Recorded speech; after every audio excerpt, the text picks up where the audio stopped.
After school. I hear we're driving you home today. It was Miranda in 8th period. She had just sat down at the desk right behind me. I had forgotten that Mom had called Miranda's mother the night before to ask if she could drive me home from school. You don't have to, I answered instinctively, casually. My mom can pick me up. I thought she had to pick Augie up or something. It turns out she can pick me up afterward. She just texted me, not a problem. Oh, okay. Thanks.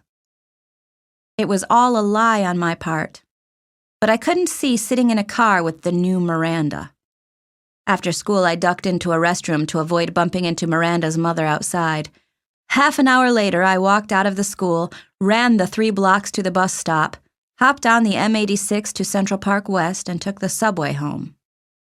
Hey there, sweetie, Mom said the moment I stepped through the front door. How was your first day? I was starting to wonder where you guys were. We stopped for pizza. Incredible how easily a lie can slip through your lips. Is Miranda not with you? She seemed surprised that Miranda wasn't right behind me. She went straight home. We have a lot of homework. On your first day? Yes, on our first day, I yelled, which completely surprised Mom. But before she could say anything, I said, School was fine. It's really big, though. The kids seem nice. I wanted to give her enough information so she wouldn't feel the need to ask me more. How was Augie's first day of school?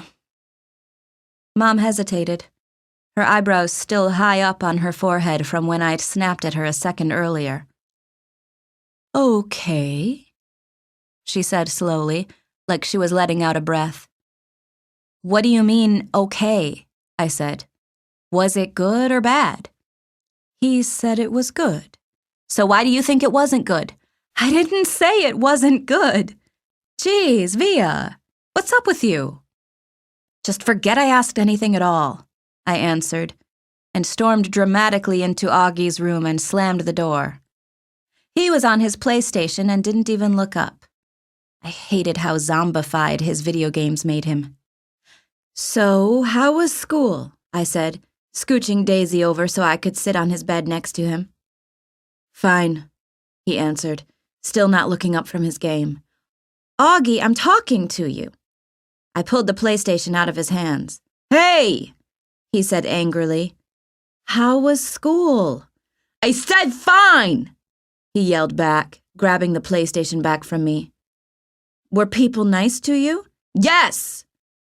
No one was mean?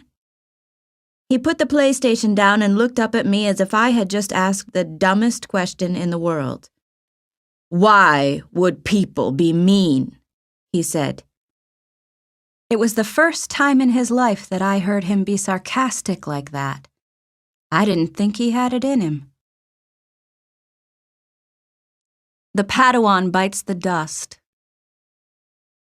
I'm not sure at what point that night Augie had cut off his Padawan braid, or why that made me really mad. I had always found his obsession with everything Star Wars kind of geeky, and that braid in the back of his hair, with its little beads, was just awful.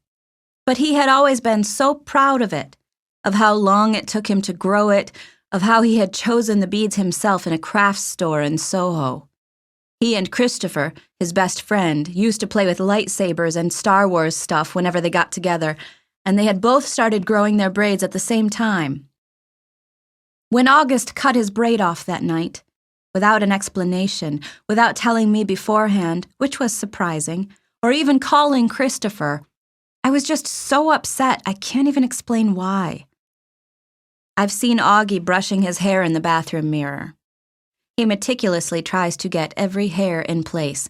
He tilts his head to look at himself from different angles, like there's some magic perspective inside the mirror that could change the dimensions of his face. Mom knocked on my door after dinner. She looked drained, and I realized that between me and Augie, today had been a tough day for her, too. So, you want to tell me what's up? She asked nicely, softly. Not now, okay? I answered. I was reading. I was tired. Maybe later I'd be up to telling her about Miranda, but not now. I'll check in before you go to bed, she said. And then she came over and kissed me on the top of my head. Can Daisy sleep with me tonight? Sure, I'll bring her in later. Don't forget to come back, I said as she left. I promise.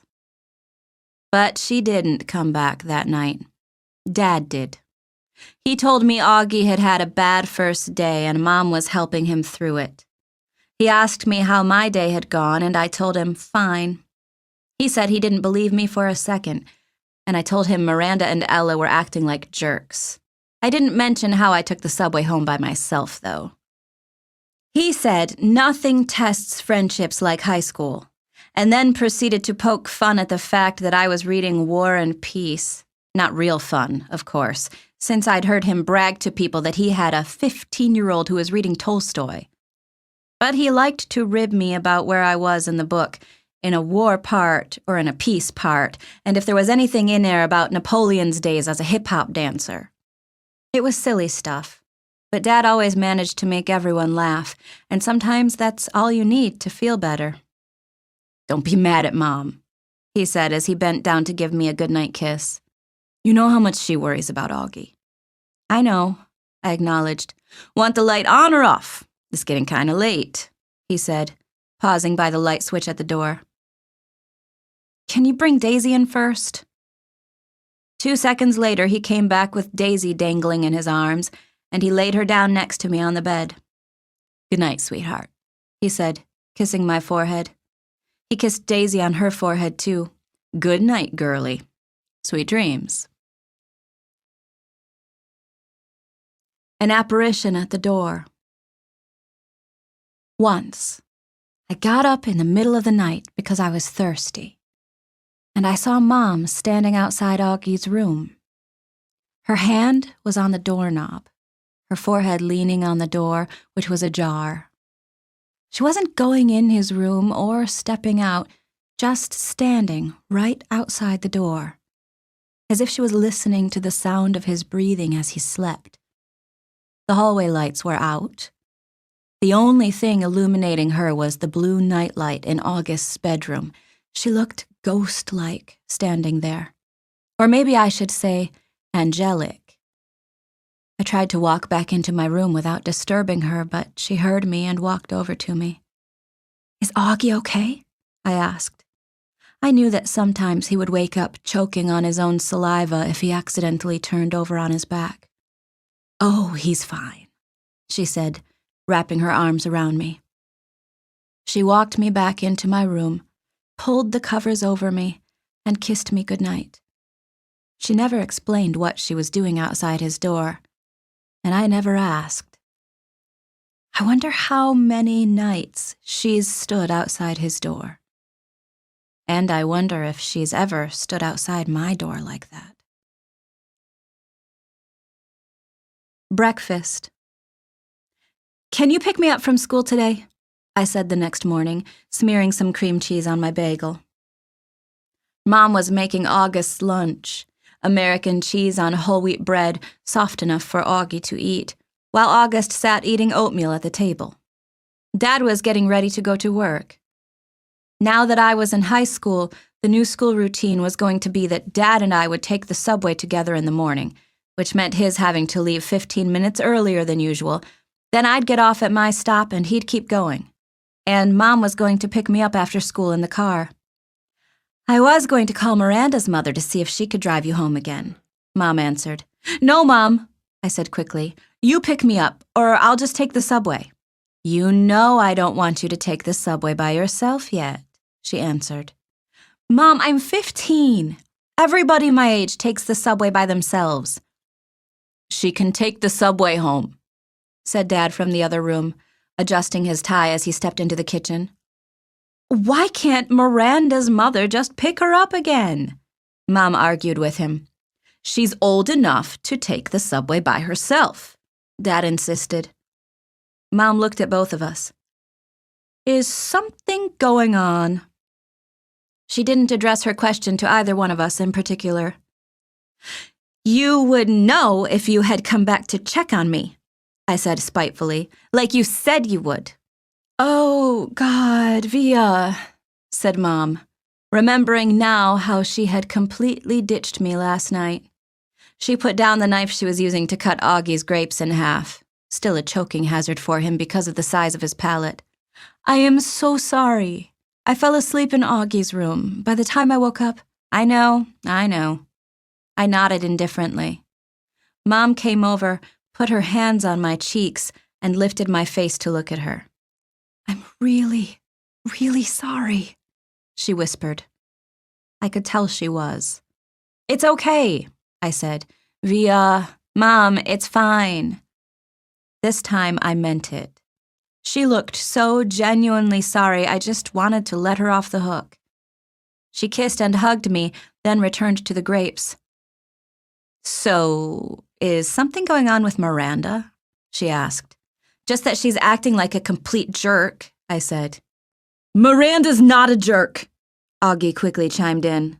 She can be, I yelled. Believe me. Okay, then, I'll pick you up. No problem, Mom said decisively, sweeping the half grapes into a snack bag with the side of her knife. That was the plan all along anyway. I'll pick Augie up from school in the car and then we'll pick you up. We'll probably get there about 3:45. No, I said firmly before she'd even finished. Isabel, she can take the subway, said Dad impatiently. She's a big girl now. She's reading War and Peace, for crying out loud. What does War and Peace have to do with anything? Answered Mom, clearly annoyed. It means you don't have to pick her up in the car like she's a little girl, he said sternly. Via, are you ready? Get your bag and let's go. I'm ready, I said, pulling on my backpack. Bye, Mom. Bye, Augie. I kissed them both quickly and headed toward the door. Do you even have a Metro card? Mom said after me. Of course she has a Metro card, answered Dad, fully exasperated. Yeesh, Mama. Stop worrying so much. Bye, he said, kissing her on the cheek. Bye, big boy, he said to August, kissing him on the top of his head. I'm proud of you. Have a good day. Bye, Daddy. You too. Dad and I jogged down the stoop stairs and headed down the block. Call me after school before you get on the subway, Mom yelled at me from the window. I didn't even turn around but waved my hand at her so she'd know I heard her. Dad did turn around, walking backward for a few steps. War and Peace, Isabel, he called out, smiling as he pointed at me. War and Peace.